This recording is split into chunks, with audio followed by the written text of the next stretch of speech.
भाई आपने क्या किया, प्रेजेंट की प्रॉपर्टी ले ली और फ्यूचर की भी ले ली और पूरी एक डीड में दोनों क्लियर कर ली। एक डीड में बनाई, एक डीड में लिख के अपने सामने वाले को दान कर दी।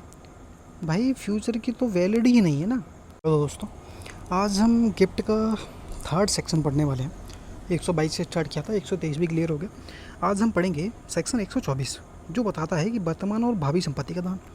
यानी कि वर्तमान में आपके पास प्रॉपर्टी है, उसका तो दान आप कर ही सकते हो, नॉर्मल सी बात है, सबको पता होगा अगर आपने पढ़ा है स्टार्टिंग से, ठीक है। और भावी संपत्ति है, भावी मतलब कि फ्यूचर वाली प्रॉपर्टी जो फ़िलहाल में आपके पास नहीं है लेकिन फ्यूचर में होगी, तो ऐसी संपत्ति का दान तो भाई होता ही नहीं है। अगर आपने 122 क्लियर पढ़ा होगा तरीके से दान की डेफिनेशन, तो ही आप क्लियर कर लोगे कि भाई फ्यूचर प्रॉपर्टी का दान तो होता ही नहीं है। जो आपके पास है ही नहीं तो क्या अब आप क्या दान करोगे भाई। तो इसी को क्लियर करते हैं। क्या कहता है, जिस दान में वर्तमान यानी कि कोई प्रेजेंट प्रॉपर्टी आपके पास, आपने कोई प्रॉपर्टी दान की, उसमें कोई वर्तमान संपत्ति शामिल है, प्लस में साथ में भावी संपत्ति कि वो मेरे भाई से ट्रांसफ़र होके आएगी मेरे पास, या फिर मेरे फादर की डेथ पर जो मेरे प्रॉपर्टी मिलेगी वो वाली प्रॉपर्टी, और अभी जो मैंने ख़रीदी है वो वाली प्रॉपर्टी, मैं तुम्हें दोनों प्रॉपर्टी ट्रांसफ़र दान करता हूँ। भाई आपने क्या किया, प्रेजेंट की प्रॉपर्टी ले ली और फ्यूचर की भी ले ली और पूरी एक डीड में दोनों क्लियर कर ली। एक डीड में बनाई, एक डीड में लिख के अपने सामने वाले को दान कर दी। भाई फ्यूचर की तो वैलिड ही नहीं है ना। जब आप दान की डेफिनेशन पढ़ोगे तो फ्यूचर की तो वैलिड ही नहीं है ना। जो आपके पास है ही नहीं भाई, कैसे दान कर सकते हो। वर्तमान की तो दान कर सकते हो, नॉर्मल सी बात है, ठीक है। फ्यूचर जो आपके पास है ही नहीं है, दान कैसे कर सकते हो। दोनों शामिल है, जो आपकी डीड बनाई है आपने, उसमें वर्तमान प्रॉपर्टी और फ्यूचर की प्रॉपर्टी दोनों को शामिल कर लिया और दान कर दिया। वह भावी संपत्ति यानी कि फ्यूचर की प्रॉपर्टी के लिए शून्य हो जाएगी और वर्तमान संपत्ति के लिए ऐसा दान वैलिड हो जाएगा।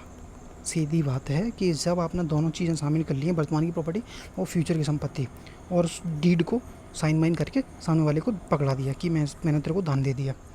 अब बाई चांस क्या हुआ, दोनों चीज़ें शामिल है लेकिन वर्तमान की तो वैलिड है, क्योंकि डेफिनेशन में कहा गया है कि वर्तमान की प्रॉपर्टी वैलिड होगी और भावी की संपत्ति इनवैलिड होती है, शून्य होती है। तो वो यहीं कह रहा है कि दोनों अगर तुमने शामिल कर दी डीड में, तुम ये वाली नहीं मानेंगे और ये वाली मानेंगे, यानी कि फ्यूचर की संपत्ति शून्य हो जाएगी, जीरो, इसकी कोई वैल्यू नहीं है, ये वैलिड हो जाएगी। ये वाला जो आपने क्लॉज डाले होंगे ये भाई ख़त्म ही हो जाएंगे, इनकी कोई वैल्यू नहीं रहेगी। लेकिन जो दान आपने किया है वो वैलिड हो जाएगा प्रेजेंट वाली प्रॉपर्टी का।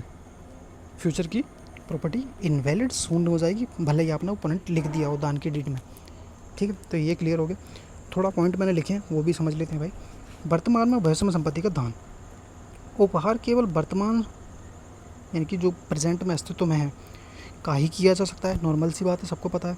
ऐसी संपत्ति वर्तमान में अस्तित्व में नहीं है, उसे उपहार नहीं बनाया जा सकता। जो आपके पास प्रेजेंट में नहीं है उसको आप दान नहीं दे सकते, सिंपल सी बात है, सबको पता है। इसका मतलब क्या हुआ, इसका मतलब है यदि कोई उपहार उस संपत्ति का है, उस संपत्ति का है जो वर्तमान में अस्तित्व में है, और साथ में भविष्य में आने वाली संपत्ति केवल मौजूदा संपत्ति के लिए वैलिड हो जाएगा, मान्य हो जाएगा, और भविष्य की संपत्ति के लिए उपहार अमान्य, इनवैलिड हो जाएगा।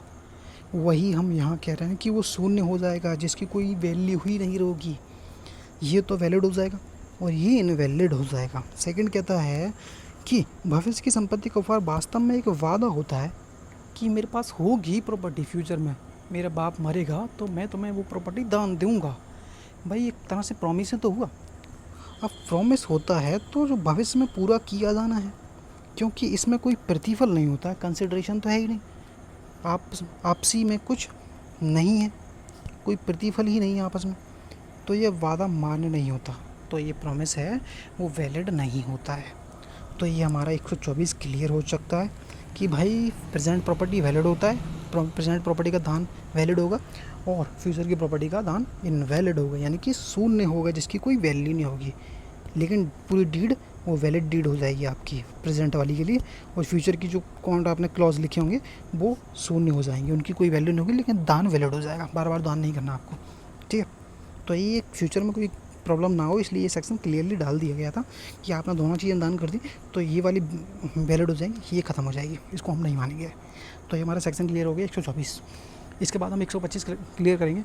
फ़िलहाल मैंने इसके पिछले वीडियो भी डाले, अगर आपको क्लियर नहीं हुआ तो आप पिछले वीडियो देख सकते हो दान के, तो वहाँ से आपके जो डाउट है थोड़े थोड़े वो भी क्लियर हो जाएंगे, ठीक है।